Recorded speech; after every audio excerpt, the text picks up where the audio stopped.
여러분들이 가지고 있는 연력학. 자, 연력학의 기본은 중학교 2학년 때 배우는 열이에요.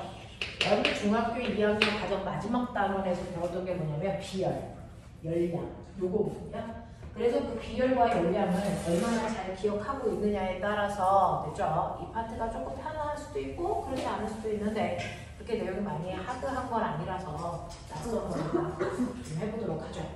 중학교 2학년 때 배운 것들은 거의 다 머릿속에 없죠. 그렇죠. 다 인정. 자, 그러면 중학교 2학년 때 배웠던 내용이 고등학교 때 나오는 이 열 파트는 뭐냐라고 하는 건데요. 우리가 흔히 얘기하는 열이라고 하는 건 지금 추워 라고 하는 이게 열이죠. 됐죠? 네. 어떤 물체의 차고 뜨거운 정도를 우리가 열이라고 표현하지 않아요? 그죠? 그래서 이렇게 칠판을 만지면 시원해 라고 얘기하는 사람도 있고 차가워 라고 얘기하는 사람도 있어요. 똑같은 온도인데. 됐죠? 자, 이렇게 물체의 차고 뜨거운 정도를 우리가 열이라고 하는데 그 열을 사람들마다 표현하는 방식이 다 달라서 그 사람이 표현했을 때 이게 몇 도인지를 정확하게 객관적으로 표현할 수는 없잖아요. 그래서 차고 뜨거운 정도를 객관적으로 표현할 수 있는 방법이 뭐야? 온도이고 숫자로 표현하는 겁니다. 이 차고 뜨거운 정도를 숫자로 표현하는 걸 우리는 뭐라고 한다? 온도라고 한다. 이런 얘기예요. 그래서 여러분들이 우리가 일상에서 쓰는 상식적인 부분이죠. 온도 체계가 세 가지가 있거든요. 살짝 들어보세요. 여러분들이 알고 있는 온도라고 하는 거 지구상에 세 가지 온도 체계를 쓰고 있어요. 그 중에서 우리나라 사람들이 쓰고 있는 섭씨 온도라는 게 있고요. 미국 놈들이 쓰는 화씨 온도라는 게 있고요. 과학에서 쓰는 절대 온도라는 게 있단 말이야. 이 세 가지 온도 체계로 표현해서 우리가 나타날 수 있는데 그 중에서 섭씨 온도는 스몰 t라고 쓰고요. 단위는 도시로 나타내는 거 알고 있죠. 자, 화씨 온도는 F라고 쓰고 단위는 도F예요. 그 다음에 절대 온도는 라지 t라고 써요. 스몰 t, 라지 t. 구분하시겠어요? 자, 이거는 우리가 과학에서 쓰는 온도로 단위는 켈빈이라고 하는 과학적 이름으로 씁니다. 되겠죠? 이렇게 세 가지 온도 체계를 쓰고 있는데 우리는 일상생활에서 섭씨를 쓰지만 물리나 화학에서 계산할 때는 절대 온도로만 씁니다. 됐죠? 이렇게 되는 건데 이때 섭씨 온도, 화씨 온도, 절대 온도 어떤 온도도 처음부터 있었던 건 아니고요. 다 사람들이 필요에 의해서 만든 겁니다. 그러면 이걸 어떻게 만들어서 만들 때는 뭔가 기준이 있었겠죠. 자, 섭씨 온도, 화씨 온도 이거 만들 때 기준은요. 요거 두 개는 똑같이 물의 상태 변화를 기준으로 만들어 있는 거예요. 그러니까 물이 담겨있는 그릇을요. 온도를 높이면 물이 끓기 시작하죠. 물이 끓기 시작할 때 온도를 우리가 끓는 점이라고 하는 것처럼 냉장고에 넣고 얼릴 때는 어느 점에서 얼겠죠. 라고 하는 어느 점도 있네요. 그 중에서 섭씨의 온도는요. 물이 끓기 시작하는 그 뜨거운 정도를 100이라는 숫자로 표현했죠. 그래서 물은 100도에서 끓어 라고 하는데 거짓말이에요. 물이 끓는 온도를 100도라고 잡은 거예요. 됐어? 자, 물은 0도에서 얼어 라고 하는 거 그 물이 얼기 시작하는 온도를 0이라는 숫자로 표현했다라는 겁니다. 자, 그렇다면 섭씨 온도는요. 물이 얼기 시작해서 끓기 시작할 때까지 온도 차이를 100등분으로 나눠서 그 하나를 우리가 1도씨라고 하는 섭씨 온도의 기준으로 만든 거죠. 그래서 이렇게 만든 온도야. 자, 거기에 비해서 화씨 온도는요. 물이 끓기 시작하는 온도를 212도F 이렇게 썼어요. 그 다음에 얼기 시작하는 온도를 32도F 이렇게 했단 말이야. 자, 그래서 이 사이의 온도 간격을 180등분으로 나눠서 똑같은 온도 차이인데 그걸 100칸으로 나눌 건지 180칸으로 나눌 건지 이렇게 한 거예요. 그래서 하나의 온도를 1도F로 표현했으니 섭씨 온도에 비해서 화씨 온도의 눈금 간격이 훨씬 더 조밀한 거죠. 그렇죠? 이런 표현을 했단 말이야. 자, 거기에 비해서 절대 온도는 어떻습니까? 라고 하면 절대 온도라고 하는 건 그래서 물의 상태 변화가 아니고 그 물질 속에 있는 입자의 운동 속도야. 그래서 얘는 온도 에너지를 기준으로 만든다. 이 얘기예요. 실제로요. 우리가 중학교 2학년 1학년 때 뭘 배웠냐면 지구상에 있는 물질 중에서 가장 활발히 움직일 수 있는 물체가 기체 물질이고요. 기체의 무슨 변화? 부피 변화를 일으킬 수 있는 방법 몇 가지? 기체를 부피를 변화시킬 수 있는 방법 두 가지예요. 그래서 그 중에서 기체의 부피를 변화시키는 방법 중에 하나는 온도야 그랬어요. 온도를 높이면 부피는 커져. 라는 얘기 누가 얘기할게? 네, 샤를이라는 과학자가 있어요. 그래서 이걸 샤를 법칙이라고 하고요. 자, 기체의 온도는 기체의 부피는 온도와 무슨 관계가 있어? 네, 관계가 있어. 이렇게 있어요. 그래서 섭씨 온도와 기체의 부피 상태의 관계, 부피의 관계를 보시면 맨 처음에 온도가 0도겠죠. 0도일 때도 기체는 부피를 가지고 있으니 우리가 한겨울에 또 밖에 나가면 숨을 쉴 수 있는 게 공기가 있기 때문이에요. 됐죠? 그래서 부피가 있습니다. 0도일 때 부피. 거기서부터 온도를 높이면 됐어. 온도가 높으면 부피가 팽창하죠. 왜? 입자의 운동 속도가 활발해지니까 입자와 입자 사이 거리가 멀어져요. 그래서 부피가 일정하게 증가해요. 이렇게 있어요. 됐죠? 이게 샤를 법칙. 자, 그랬을 때 온도를 낮추면 거꾸로 보면 온도가 이렇게 낮아지면 거꾸로 부피는 줄겠죠. 그러다 보면 어느 순간에 기체의 부피가 얼마가 되는 0이 되는 순간에 온도가 찾아집니다.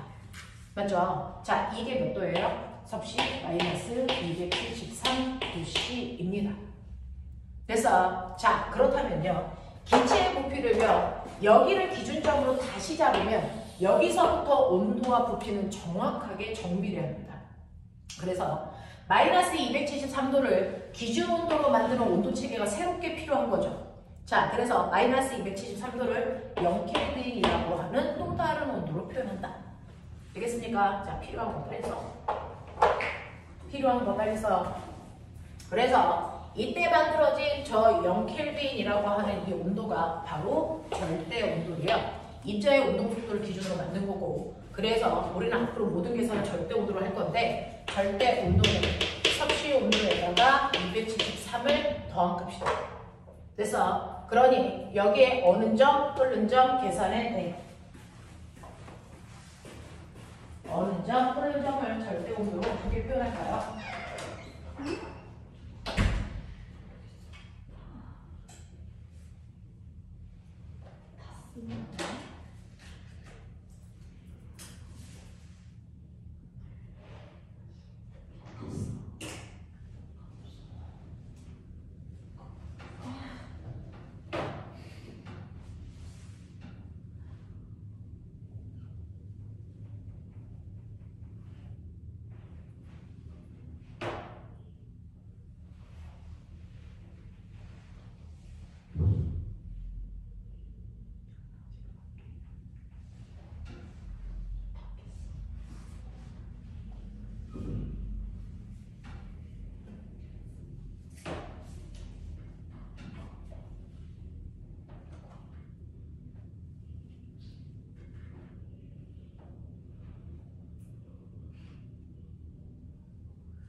그래서 물이 얼기 시작하는 온도는요. 마이너스 273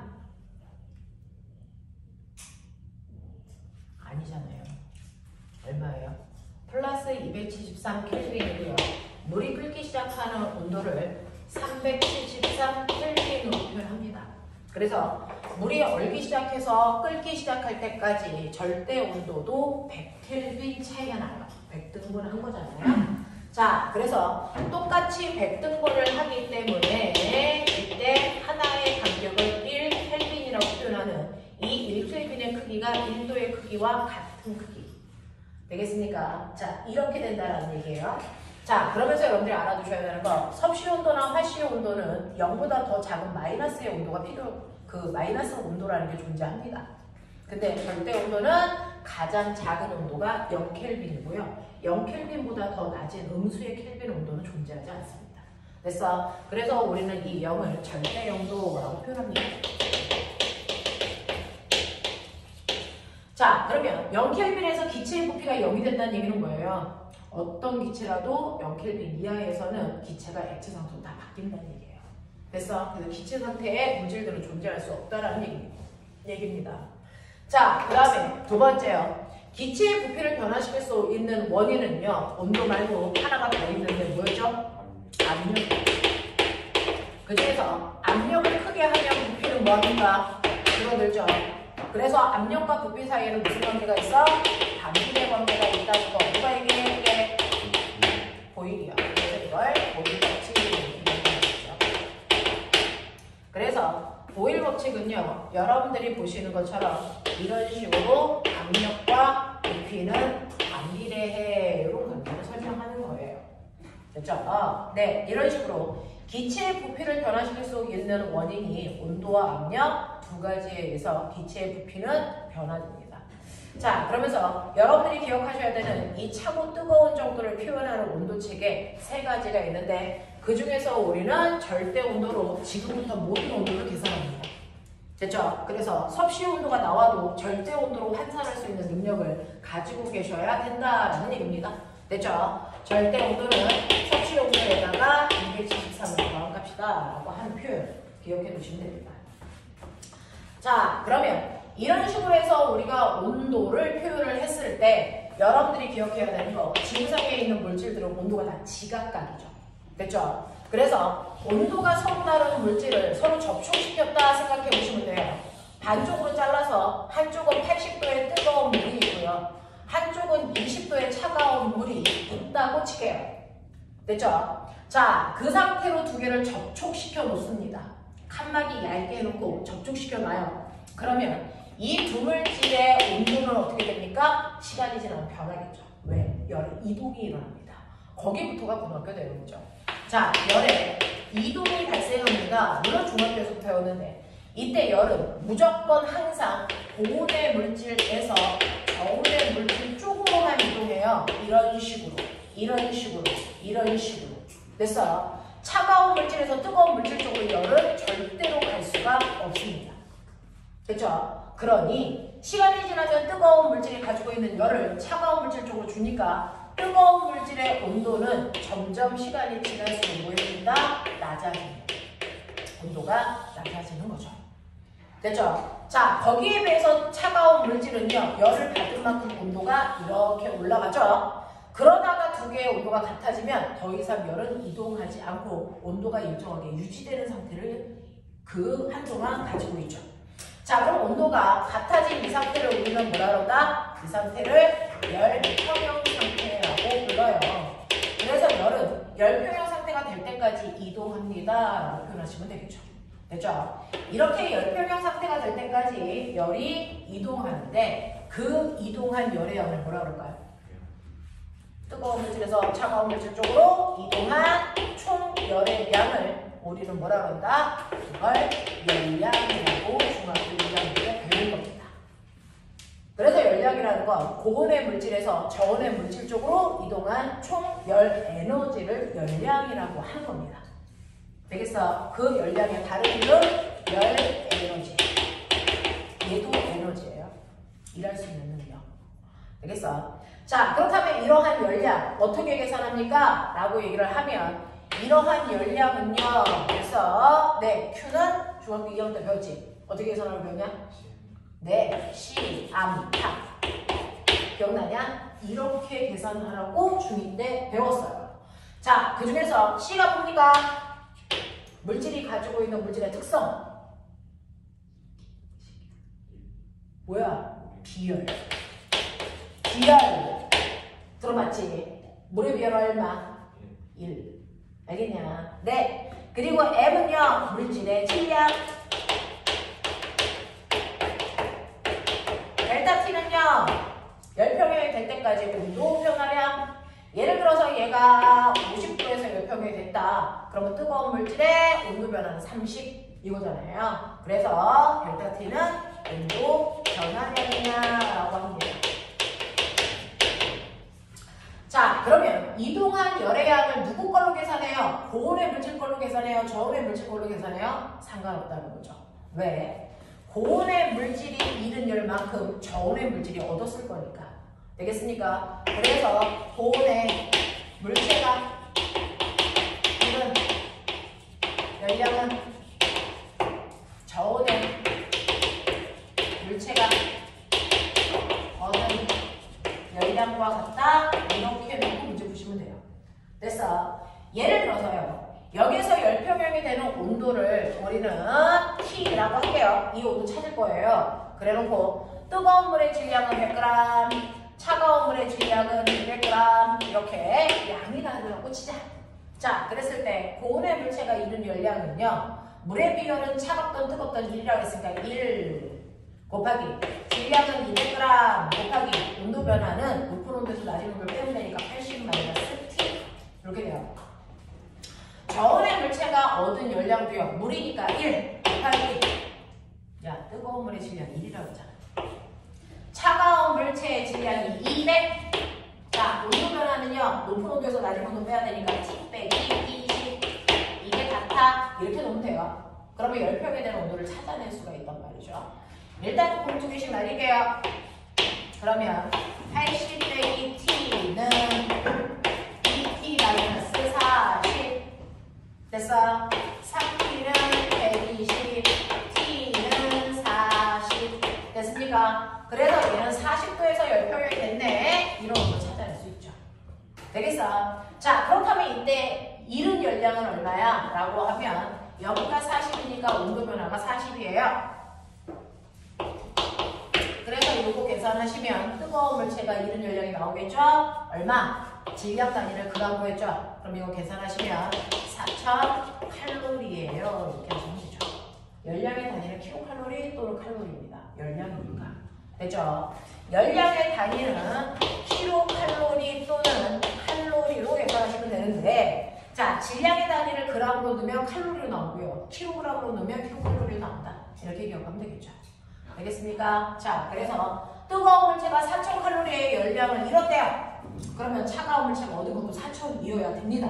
됐죠? 그래서 여기다 40kg를 씌는 게 20이죠? 곱하시면 4000 나오죠. 되겠습니까? 이런 얘기. 그래서 우리가 중학교 때 배웠던 열량이라는 건 뜨거운 물체에서 차가운 물질 쪽으로 이동한 열의 양이다. 그걸 시압탑으로 계산한다. 알겠습니까? 자, 이런 식으로 된다라고 하는 거 배웠어요. 자, 그러면 이때 여러분들이 기억하셔야 되는 거 맨 처음에 1분 단위로 자르자.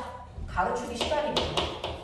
1분 단위로 온도 변화를 볼게요. 1분 단위, 1분 단위, 1분 단위, 1분 단위, 1분 단위 이런 식으로요.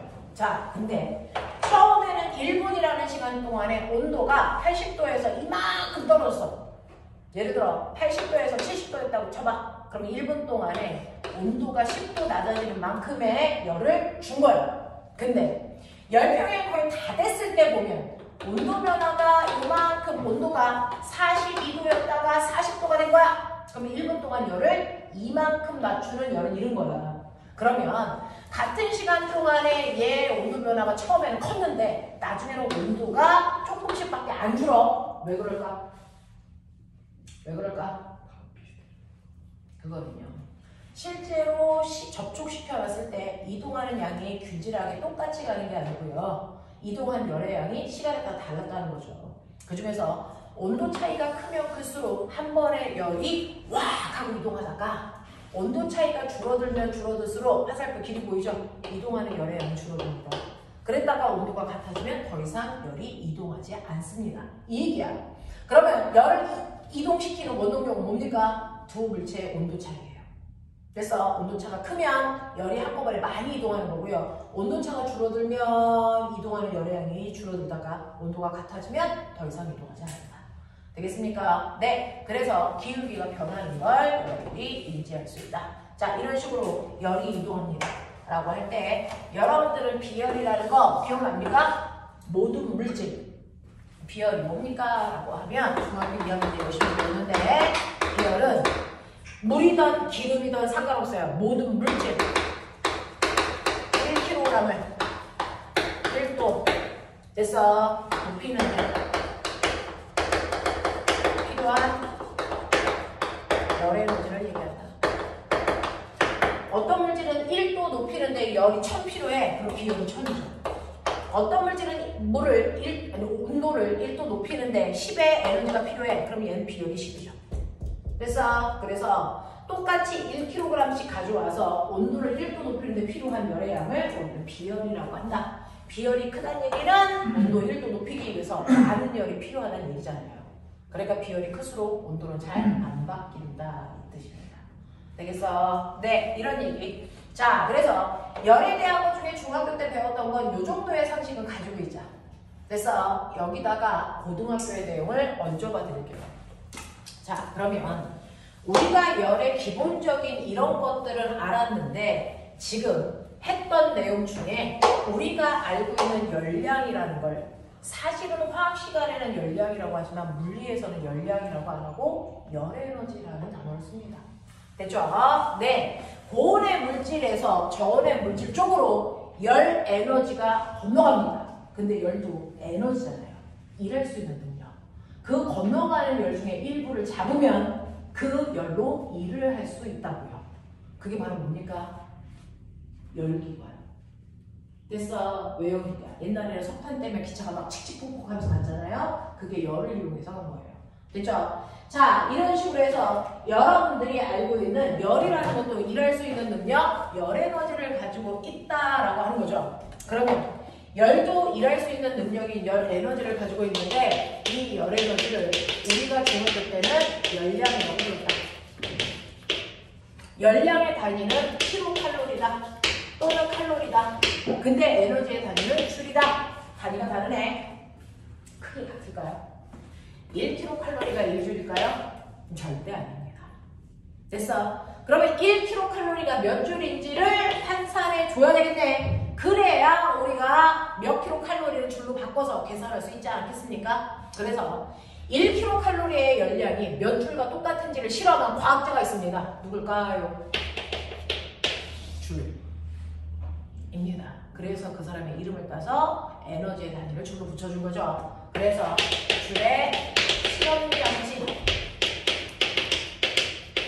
이 얘기는 물투인데 그냥 살짝 끌고 와서 됐어. 해주는 것 뿐이야. 들어봐.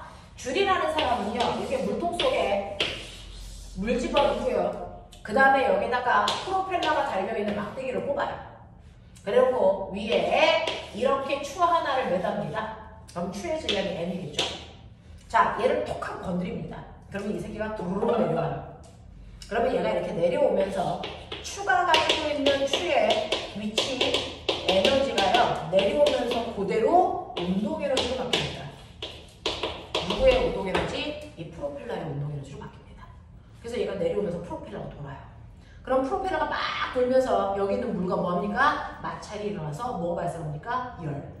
그 열에 의해서 물의 온도가 뭐합니까? 올라갑니다.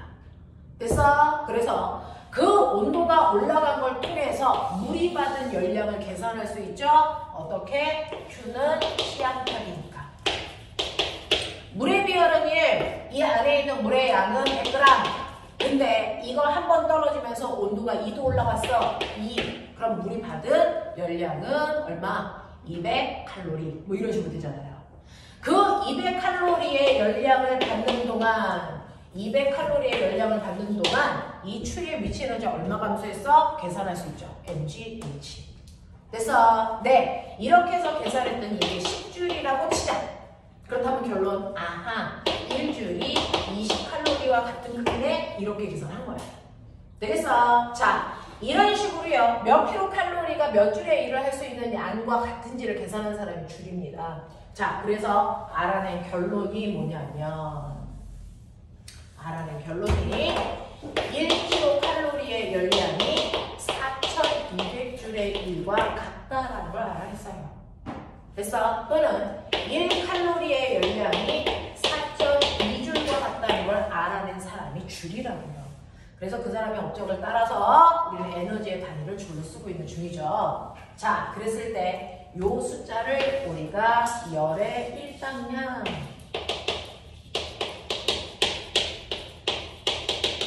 이렇게 부르는 거야. 이름까지는 몰라도 되지만 저런 과정을 거쳐서 4200줄이라는 게 알려진 거구나 라고 얘기합니다. 자, 그래서 이런 식으로 열도 일할 수 있는 능력, 열 에너지를 갖습니다. 자, 그러면 열이 일을 할 때요, 그 안에서 일어나는 공통점들, 규칙성, 그런 것들을 밝혀낸 걸 우리는 열역학이라고 합니다. 제목입니다. 열역학. 그렇죠? 이러한 열이 일을 할 때요, 어떤 규칙성이 있는지를 설명한 걸 열역학이라고 하고요. 그 열역학 안에서 일어나는 규칙성을 세 가지로 설명한 걸 열역학 법칙이라고 합니다.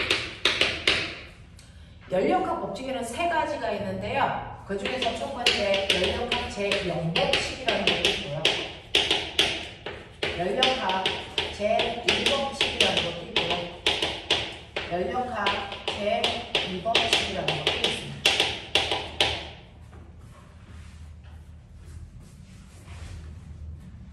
그 중에서요, 열역학 제0법칙이라고 하는 거, 이런 이름은 없는데 그냥 선생님이 붙여놓은 거야. 열역학 제0법칙을 선생님은 열역학 법칙 붙여.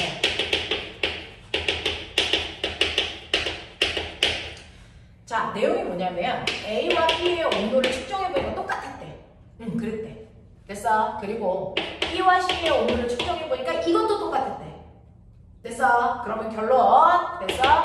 A와 C는 온도를 재볼 필요도 없이 뭐하다? 같다. 이 얘기잖아요. 마치 국어의 3단 논법인 거죠. 됐죠? 네. 그래서 되게 별로 중요하지 않아. 열역학 제0법칙 이렇게 표현한다고요. 되겠어? 너무나도 당연한 거야. 자, 그런가 하면 열역학 제1법칙을 이런 이름은 없어요. 없는데 그냥 선생님이 간단하게 그냥 불러주는 거예요. 이거 열에너지 보존법칙.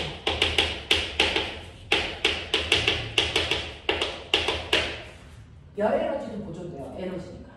되겠습니까? 자, 예를 들어서요. 이렇게 피스톤이라고 하는 주사기 속에 기체들을 꽉 집어넣어.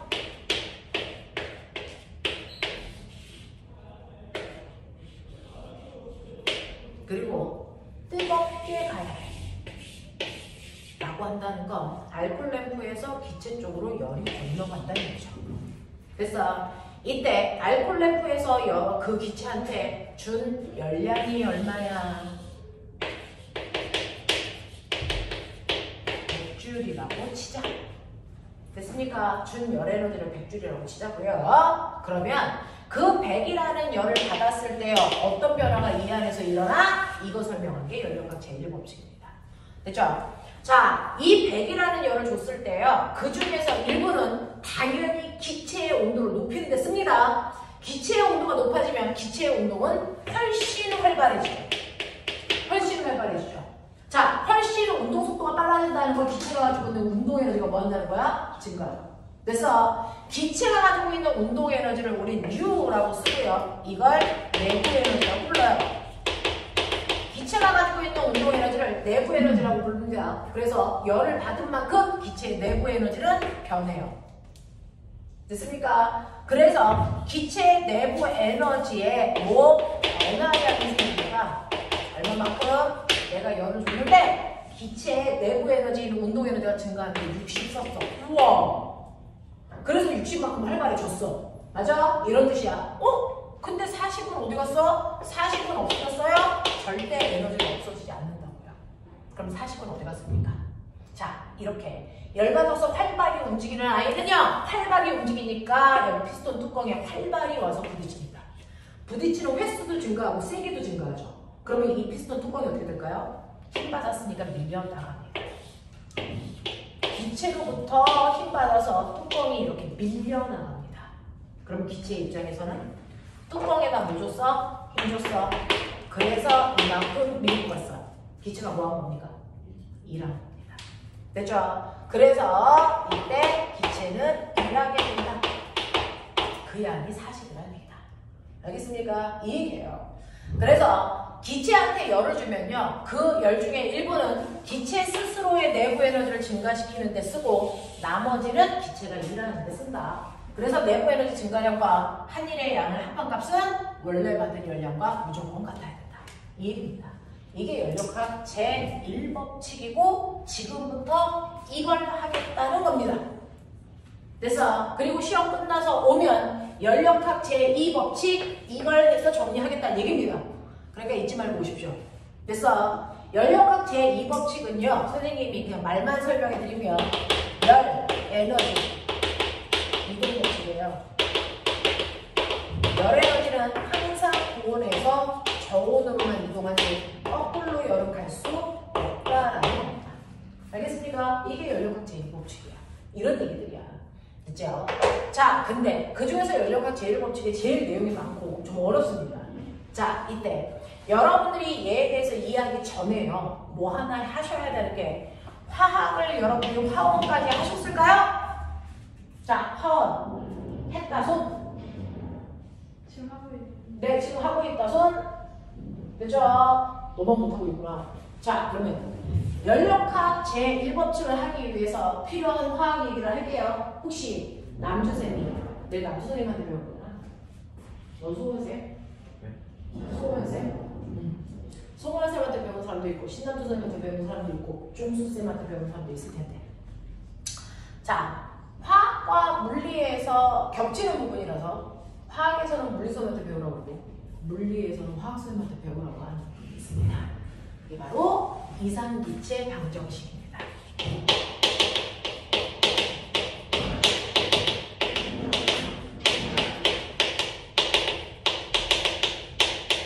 여기 있어요. 이상기체 상태 방정식이라는 게 있는데 들어본 사람 한 명. 그죠? 네, 하이탑에는 그런데 여기 좀 나오는데 완제에서는 좀 빠져 있어서 그런 차이가 좀 있어요. 이상기체 상태 방정식입니다. 이게 과거나 영재고에서 가장 많이 물어보는 것 중에 하나가 여기입니다. 이상기체 상태 방정식에서 저 하나 건너가고 가죠. 이상기체가 뭔데? 이상적인 기체인데. 뭐가 이상적인 기체인데? 그럼 우리 여기 있는 이 기체는 이상적이지 않아? 이상적이지 않아. 그건 실제 기체죠. 그래서 이상기체가 아니야. 그럼 이상적인 기체는 뭐야? 전에 교과서에 있는 모든 기체가 시험에 나오는 기체들은 이상기체야. 알겠어? 시험에 나오는 상태의 기체들이 이상기체란 말이야. 이 이상기체들은요, 여러분들 보시는 것처럼 기체들은요, 이렇게 부피를 차지할 때 기체 입자들과 입자들 사이의 거리에 의해서 부피가 결정되죠. 근데 실제로 보시면 이 전체 기체가 차지하는 부피가 그래서 100이라고 치자. 근데 이 100이라는 기체의 부피는요, 실제 기체 입자 하나하나의 크기가 차지하는 공간도 있죠. 됐어? 그래서 기체가 차지하는 부피는요, 실제 기체의 분자 크기가 차지하는 됐어? 양도 있고요. 그리고 입자와 입자 사이의 거리에 의해서 만들어지는 공간도 있죠. 됐죠? 입자 간의 거리에 의해서 생기는 것도 있어요. 자, 그 중에서 실제 전체 부피가 100이라고 하면요, 그 중에서 입자와 입자 사이의 거리에 의해서 생기는 부피가 99.9입니다. 전체 부피의 99.9%가 입자와 입자 사이의 거리에 의해서 생기는 부피예요. 실제로 입자들의 크기에 의해서 생기는 부피는 0.1도 안 됩니다. 이 정도도 안 돼요, 사실 비율이. 그러니 전체 거리에 의해서 생기는 부피에 비해 얘가 만드는 부피의 크기는 대단히 미비하다는 거죠. 그러니 이렇게 미비한 원인은 생각하지 말자는 겁니다. 생각 자체를 하지 말자. 그냥 기체의 부피는 입자 사이의 거리라고 생각하자. 이렇게 해버리는 거야. 그러면 입자 사이의 거리에서 부피가 온전히 결정됐다면 부피의 크기를 무시한다는 얘기죠. 그러면 입자의 크기가 없다라고 생각하겠다는 거야. 입자들은 크기가 없다. 됐어? 입자의 크기를 무시하니까 크기가 없네. 됐어? 크기가 없으니 당연히 그 입자의 질량도 무시합니다. 질량을 없다고 생각하면 질량을 가지고 있는 입자들이 서로를 잡아당기는 힘, 멋지만 만유이면 인력이 존재하지 않아요. 됐어? 중력이라는 게 작용하지 않는다는 거죠. 됐어? 그래서 입자와 입자 사이에 중력이라고 하는 중력이라는 게 생기지 않는다고 생각하겠다는 얘기야. 그러면 중력 때문에 생기는 무슨 에너지가 존재할 수 없니? 위치 에너지가 생길 수가 없어. 됐어? 그래서 사실은 기체의 내부 에너지라는 건 기체가 가지고 있는 모든 에너지의 총량이야. 근데 이상기체들은 위치 에너지가 없으니 무슨 에너지밖에 존재할 수 없니? 운동 에너지밖에 존재할 수 없는 거죠. 그래서 아까 선생님이 기체의 내부 에너지는 기체의 운동 에너지야 라고 얘기했던 거 이상기체이기 때문이에요. 그래서 이렇게 하겠다는 거죠. 그래서 너네 요번에 3학년 1단원에서요. 기체 방정 뭐죠? 질량 보정 법칙, 기체 반응의 법칙. 뭐지? 기체 반응의 법칙. 그래서 이게 뭐야? 기체들의 종류와 상관없이 기체의 부피는 입자수와 뭐한다? 비례한다. 이거 있죠? 기체의 종류와 상관없이. 왜 종류 생각 안 해? 기체들은 크기를 무시했기 때문에 산소 기체인지 이산화탄소 기체인지 생각할 필요 있어 없어? 없어. 여러분들 교과서에 있는 모든 기체가 이상 기체이기 때문입니다. 알겠어? 그럼 실제 기체는 무시할 수 없습니다. 아무리 미비해도 그것 때문에 경중이 달라져요. 됐어? 그래서 실제 기체와 이상 기체 사이에는 차이가 발생합니다. 그 차이에 대해서 자소서로 아이들이 대부분 쓰죠. 그래서 이런 것들을 하는 겁니다. 그래서 여러분들은 수능을 볼 때는 실제 기체 나오지 않습니다. 실제 기체에 대한 건 일반화학에서 나와요. 대학화. 되겠어? 네. 그래서 이 상태로 기체들은 종류를 생각할 필요가 없다. 왜? 기체의 크기를 무시했으니까. 알겠습니까? 이렇게 된 거예요. 그래서 기체들은 종류와 상관없이 나타나는 행동 패턴이 같다라고 얘기합니다. 알겠습니까? 이렇게 되죠. 이게 바로 이상기체입니다. 자, 그러면 이러한 이상적인 기체들이요. 이러한 이상기체들의 부피를 변화시킬 수 있는 원인 아까 하고 넘어왔어요. 기체들의 부피를 변화시키는 원인은 두 가지가 있다고 했습니다. 첫 번째는 온도고요. 두 번째는 압력이라고 했는데 사실은 세 번째가 있죠. 뭡니까? 기체의 입자수죠. 그래서 입자수가 많을수록 기체들이 차지하는 공간은 커질 수밖에 없어요. 이 세 가지가 기체의 부피를 변화시킬 수 있는 원인입니다. 그죠? 온도가 높아지면 부피가 커지네? 오케이? 자, 비례관계가 있네? 이걸 얘기한 사람이 샤를 법칙이죠. 됐어? 그래서 기체 A의 부피는 절대 온도에 정확하게 비례해. 섭씨 온도로 설명할 수 없습니다. 됐죠? 자, 그래서 절대 온도와 부피 사이에 정비례 관계가 있으니, 됐죠? 얘는 항상 기울기가 일정하네. 기울기요. X축분의 Y축이 기울기죠. 됐어? 이건 항상 일정한 상수값을 가져 라는 뜻입니다. 이게 샤를 법칙이야. 자, 그 다음에 압력과 부피 사이의 관계요. 압력이 커지면 부피는 작아져. 반대의 관계가 있죠? 이거 설명한 사람이 고익입니다. 자, 그래서 압력과 부피 사이에는 반비례 관계가 있어. 이렇게 하죠. 근데 반비례 관계가 있을 때요. 이 반비례 관계 그래프에서 어떤 점을 찍더라도 그래서 어떤 줄 아세요? 이때 압력과 부피의 곱은 항상 어때야 되니? 일정해야 되죠. 그래서 압력과 부피를 곱한 값은 어디나 항상 일정한 상수값을 갖습니다. 됐죠? 그래서 압력과 부피를 일정한 또 다른 상수값을 갖는데 말 그대로 정말 또 다른 상수값이 같지 않다는 얘기죠. 됐습니까? 자, 그렇다면 저는요. 얘와 얘를 공통으로 만족시키는 됐어. 네. 훨씬 멋진 상수값을 구할 수 있지 않을까? 이게 바로 기체상수라는 겁니다. 됐어. 온도와 압력 사이에도 성립하고 됐어. 네. 압력과 부피 사이에도 성립하고 온도와 부피 사이에도 성립하는 됐어. 이러한 기체상수라는 게 존재하지 않을까? 난 이거 찾아볼래. 둘을 동시에 만족하는 상수값. 그걸 구해볼래? 라고 했던 겁니다. 이걸 구하시면 여러분들이 보시는 것처럼 온도와 부피는 비례하고요.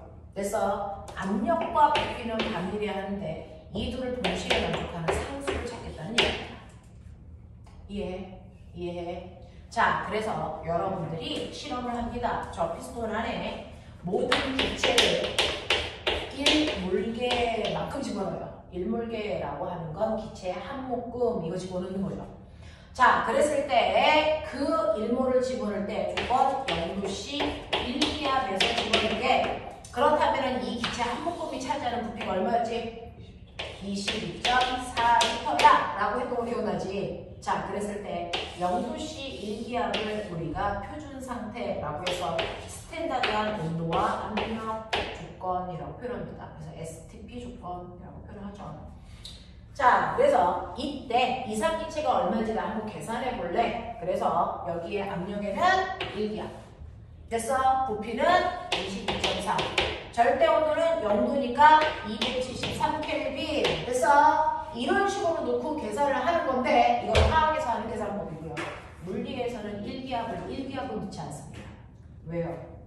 물리에서의 모든 계산은 MKS 단위로만 한다. 기억나요? 미터, 킬로그램, 초. 알겠어? 그래서 그걸로 바꾸는 겁니다. 여러분들이 알고 있는 1기압이라는 거 중학교 3학년 때 배웠죠? 1013 헥토파스칼이라고. 그냥 듣고 버리세요.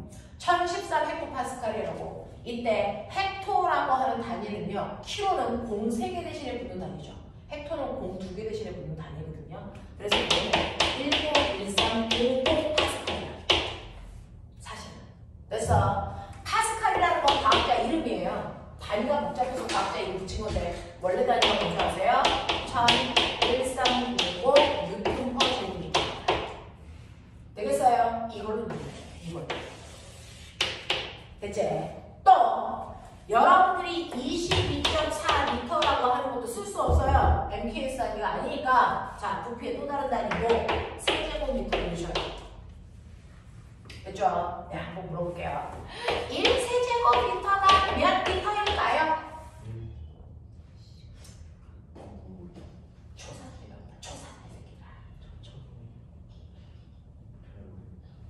얼마입니까? 얼마입니까? 1리터가 1000ml인 거 아세요?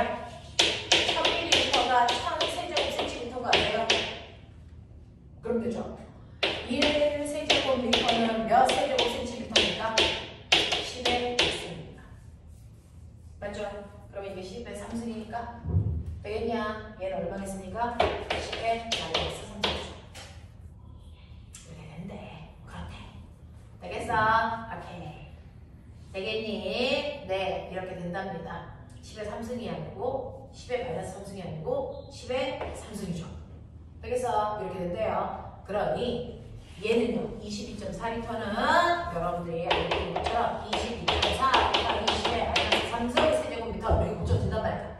됐어? 그걸 이렇게 되는 거야. 됐지? 이런 식으로 해서 계산기 때려봐. 그러면 이거 얼마 나와? 0.082 나와요. 그래서 네, 이 정도의 숫자가 나온다고요. 이게 온도와 부피, 압력과 부피 사이에 항상 성립하는 상수값이야. 됐죠? 네, 외울 필요 없어요. 이런 아이가 있다. 자, 근데 이건 1몰의 기체를 넣었을 때 상수가 이거예요. 2몰을 넣으면 부피가 2배 커져요. 그럼 상수값도 2배 커져야죠. 3몰을 넣으면 상수값 3배 커져요. N몰을 넣으면 상수값이 N배 커집니다. 맞습니까? 네, 그래서 기체의 입자수와 부피가 비례하기 때문에 그 입자수에도 생각한 값이겠죠. 자, 이렇게 되면 이게 바로 이상기체인데 이상기체 상태 방정식인데 여러분들이 보시는 것처럼 이런 식으로 쓰려니까 분수 나와. 귀찮죠? 그래서 분수 없애서 정리하시면 TV는 뭐가 나옵니까? nRT라고 하면 공식이 만들어져요. 얘를 우리가 이상기체 상태 방정식이라고 부릅니다. 됐죠? 이상기체 상태 방정식으로 기체의 운동은 다 이 공식으로 풀어요. 기체의 운동은 다 이 공식으로 풀어냅니다. 물리도 화학도. 됐어? 그래서 PV는 nRT. 이 세 가지의 공식은 샤를의 법칙, 보일의 법칙, 아보가드로의 법칙 이 세 개를 접목해서 배운 거예요. 됐어? 앞에서 보는 겁니다. 라고 하는 중학교 때 다 배웠던 내용으로 정리한 거죠. 자, 그러면 이걸 통해서요. 오메가 하나만 기억해. 저 피스톤 안을 뜨겁게 달린다. 피스톤 안을 뜨겁게 담그어도요. 그 안에 압력과 부피, 온도는 달라지지만 기체 상수, 그 다음에 그 안에 있는 기체의 입자수 이거 안 바뀌어요. 되겠죠? 네. 그래서 얘는 항상 일정한 상수값을 띄니까 이걸 묶어서 고유한 상수값으로 만들면 이걸 지우면 상수가 없어지니까 얘네들은 필요한다 이렇게 하시면 되겠죠? 우리는 이것만 필요해요. 물리원에서. 그래서 물리원에서 필요한 건 압력과 부피를 곱한 값은 항상 온도와 필요하는 값이다 라는 얘기입니다. 요것만 기억하시면 됩니다. 됐죠? 그냥 이렇게 설명하기가 좀 뭐해서 쭉 끌고 와봤어요. 됐죠? 그래서 우리가 필요한 건 압력과 부피는 항상 절대 온도값과 비례한다. 요것만 기억해 두시면 되겠네요. 자, 그러면 이걸 가지고 선생님이 연력학 제1법칙을 간단하게 설명하고 끝내드리도록 할게요. 연력학 제1법칙이요. 연력학 제1법칙은 기체가 받은 열량은 기체의 내부 에너지를 변화시키거나 또는 일하는 데 쓴다 이거죠. 그 중에서 기체의 내부 에너지는 운동 에너지라고 그랬고요. 운동 에너지가 활발해지는 이유는 온도가 높아졌기 때문이에요. 그래서 여러분들 내부 에너지의 변화량은 온도 변화량과 비례합니다. 근데 그 온도 변화량은 뭐랑 비례하냐면 압력과 부피의 곱한값의 변화량과 비례하겠죠. 이 얘기예요. 됐죠? 내부의 에너지는 압력과 부피의 곱의 변화량만큼 내부 에너지는 변한다. 이 뜻입니다. 또 기체가 일했다 그랬죠? 기체가 한 일은요. 피스톤을 밀고 나온 만큼 일했겠죠. 그래서 기체가 한 일은요. 기체가 들어있는 부피의 변화량만큼이 기체가 한 일이다. 이 얘기입니다. 되겠어? 그래서 내부 에너지가 변했니? 라고 물어보면 뭐 보면 돼요? 온도가 바뀌었니? 라고 물어보는 거야. 온도가 바뀌었는지는 어떻게 알아요? 압력과 부피의 곱을 보시면 돼요. 됐죠? 기체가 이랬니? 라고 물어보면 기체가 들어있는 피스톤의 부피가 변했는지 보시라는 얘기입니다. 됐죠? 봐야 될 거 제대로 보자. 자, 근데 보면 잘 보시면요. 얘는요, 뭐냐면 열량이라는 별 에너지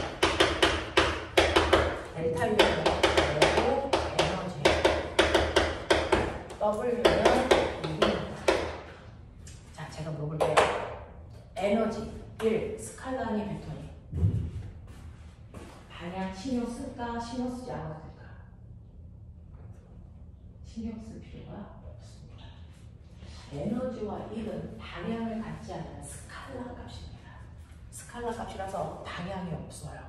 그러니까 내가 열을 왼쪽으로 열 받았어요? 이런 얘기 안 하잖아요. 그래서 에너지는요. 에너지와 1은 방향이 없습니다. 스칼라 값입니다. 그러면 물리에서 플러스와 마이너스는 방향을 나타내는데 스칼라 값은 방향이 없는데 플러스와 마이너스 0이라고 하는 걸 씁니다. 왜요? 스칼라에서 플러스와 마이너스는 어떤 특이한 행위를 표현합니다. 그 중에서 만약에 열을 계산했는데 열 에너지가 플러스 20 나왔어. 무슨 말이야? 열 에너지를 20만큼 플러스 뭐 했다? 흡수했다 이 뜻입니다. 됐죠? 열 에너지가 마이너스가 나오면 기체가 열을 밖으로 방출하고 있어 이 뜻입니다. 그걸 표현하는 기호예요. 그 다음에 열을 계산했더니 이 열의 양이 0이야. 그러면 기체에 열이 들어오지도 나가지도 않았네? 멋진 말, 단열되어 있어. 이런 뜻입니다. 됐죠? 그래서 스칼라와 스칼라에서 플러스 마이너스 0이라는 건 어떤 특정한 행위를 표현하는 기호이다. 방향이 아니라 그 중에서 열 에너지에서의 플러스라고 하는 건 열을 흡수했어요. 마이너스는 열을 방출했어요. 0은 열의 출입이 없는 단열된 상태예요. 이런 걸 표현하는 거죠. 됐어. 우리 중학교 3학년 2단원에서 단열 팽창 할 때 그 단열입니다. 열의 출입 없이 부피가 커졌어. 이런 뜻이에요. 되겠죠? 자, 그 다음에 내부 에너지에서도 똑같이 플러스 마이너스라는 기호를 써요. 플러스는 내부 에너지가 증가했다 이 뜻이에요. 다시 말해서 기체의 운동 에너지가 활발해졌죠. 왜? 뜨거워지니까. 그래서 내부 에너지가 플러스는 아하 이 새끼 온도 높아졌네 이 뜻이에요. 여기서 마이너스는 기체의 온도가 낮아졌네 이 뜻입니다. 0은 기체의 온도가 안 바뀌었네 그 얘기예요. 되겠습니까? 네. 자, 그 다음에 1도요. 플러스 A와 마이너스 A가 있어요. 자, 이때 플러스 A는 뭐냐면 기체가 피스톤을 밀고 나왔네 이 뜻입니다. 됐죠? 그걸 우리가 멋진 말로 기체가 일을 했다라고 표현할게요. 이게 바로 부피가 증가했어요 이 뜻입니다. 됐어? 마이너스는요 오히려 피스톤이 안으로 밀려 들어갔어요. 그러면 기체의 입장에서는 일을 받았다라고 표현합니다. 부피가 감소했다는 얘기입니다. 됐어? 자, 한일의 양을 계산했더니 0이야. 어떨 때 0이야? 피스톤의 부피 변화가 없을 때.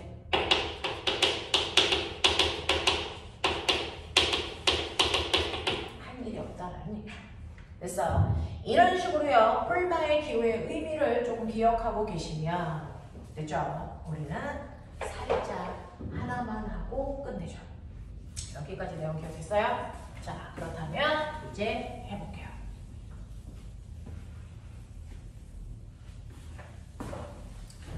카르노라고 하는 아저씨가요. 압력과 부피 그래프를 이용해서 이거를 예쁘게 설명했어요. 그래서 그 아저씨의 이름을 딴 카르노 순환 기관이라는 게 있습니다.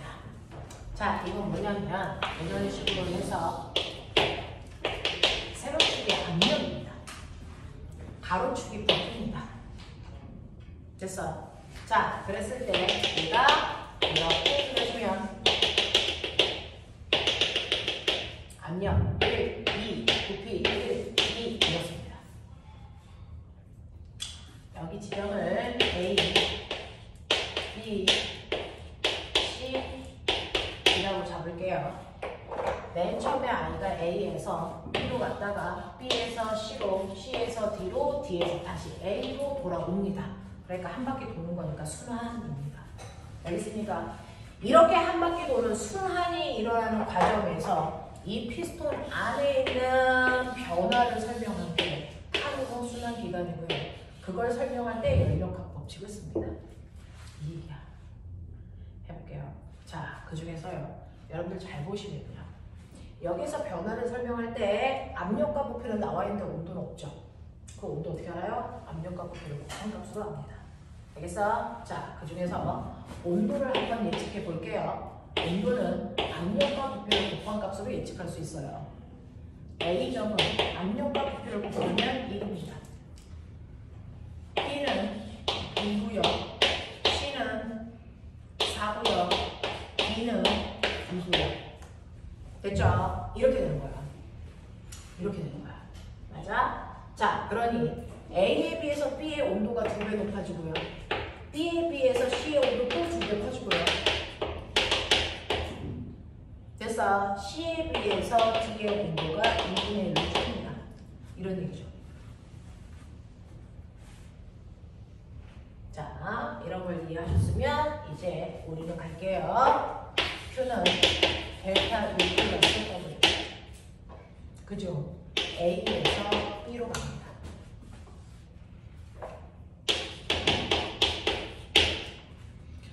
A에서 B로 갈 때요. 여러분들이 보시면요. 얘는 온도가 높아집니다. 그러니까 내부 에너지가 증가했죠. 그래서 예를 들어서 2배 증가했을 때 내부 에너지를 100만큼 증가했어요 라고 표현한다고 치자. 되겠어? 자, 내부 에너지가 100만큼 증가했고요. 그 다음에 네, 한 일은요 라고 했습니다. A에서 B로 갈 때요. 부피는 처음에도 1, 나중에도 1, 피스톤 뚜껑이 안 밀려 나왔다는 겁니다. 기체의 부피 변화가 없죠. 그러면 한 일은 없네 이 뜻이야. 자, 일은 안 했는데 기체의 내부 에너지가 100만큼 증가해야 돼. 그럼 얘는 뭡니까? 밖에서부터 열을 100만큼 흡수했네 이 뜻입니다. 이해돼요? 오케이. 자, 그러면서 이렇게 부피의 변화가 없는 구간을 우리가 부피가 일정해요. 등, 저, 구간, 저기 최적 부피를 얘기합니다. 됐죠? 그 다음에 B에서 C로 가는 구간 이거예요. B에서 C로 갈 때 또 온도가 2배 증가했죠? 그러면 내부 에너지 똑같이 2배니까 100만큼의 열을 흡수했다 이렇게 볼게요. 되겠어? 100만큼의 열을 흡수했다 이렇게 볼게요. 자, 그러면서 요번에는 보세요. A에서 B로 가면서 부피가 증가했죠? 일을 했다는 겁니다. 얼마만큼 일을게? 신기한 거 보여줄게. 한 일이 얘 밑에 있는 그래프 넓이만큼이 한 일이에요. 왜요? 그죠? 왜요? 라고 하면 여러분들 보시면 이는요 10에다가 밀도가 거리를 곱하는 건데 혹시 아세요? 압력은요 면적 땅에 있는 힘인 거? 그러면 힘은 압력 곱하기 면적입니다. 다시 쓰면 그죠? 그러니까 기체에 작용하는 이 힘을 압력 곱하기 면적으로 바꾸고 누르는 압력 곱하기 이 피스톤의 면적. 그랬더니 이 피스톤이 밀려 나갔어요. S만큼. 그래서 여기로 왔어요. 이런 얘기잖아요. 이 구간거리가 S. 근데 눈을 크게 떠봐. 요게 뭘까? 이게 뭘까? 뭘까? 면적 곱하기 높이. 높이죠. 알겠어? 그래서 이거는 압력에다가 부피 변화량을 곱하죠. 되겠냐?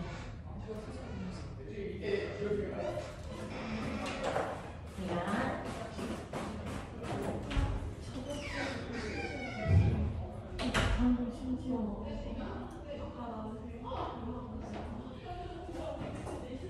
왜 이렇게 비싸냐?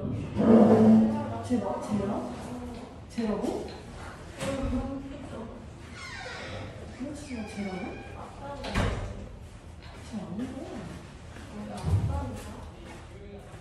자, 압력 곱하기 면적에다가 밀도와 거리를 곱하면 부피 변화량에다가 압력을 곱한 게 바로 한 일인데요. 이때 압력이라는 건 이 그래프에 어디에 있습니까? 세로에 있죠? 부피는 가로에 있죠? 가로에다 세로를 곱하면 뭐 나온다고 그랬어요? 면적 나온다. 그래서 한 일이 저 그래프 밑에 있는 면적입니다. 알겠습니까? 이런 얘기야. 신기하지? 그래서요. 압력에다가 부피 변화를 곱한 만큼이 한 일의 양이다. 그래서 이거 곱해보세요. 1 곱하기 2.